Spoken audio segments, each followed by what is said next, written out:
So when it comes to delay completion, a lot of people tend to compare it to potentially option agreements and kind of how they're structured. So there's a very, very clear difference between delay completion and option agreements. The first one being an option agreement is your ability to go into that deal or come out of that deal as you see fit as the purchaser. So it gives you the freedom to be able to go in, go get planning. If you then decide you don't want the deal, you can pull out with no repercussions. So the option agreement very much puts you in control as the purchaser.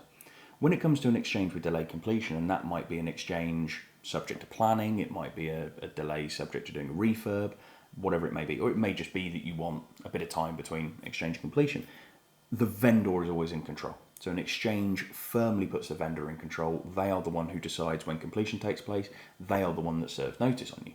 So when it comes to exchanging subject to planning, if you took an option agreement, for example, you would go and get the planning. You would then decide, okay, well, I've got planning permission. I've still got 3 months left on my option agreement. I'm going to go and tick off all of my pre-commencements.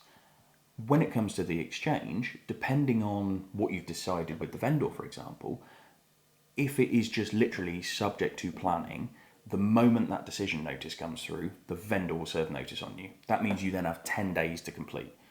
The issue you've got there is that isn't long enough to clear your pre-commencements, it isn't long enough to negotiate your section 106, it isn't long enough to do anything that you need to do.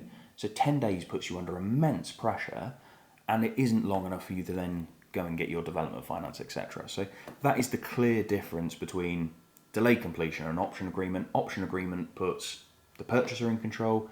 Exchange with delay completion puts the vendor in control and puts the purchaser at risk potentially.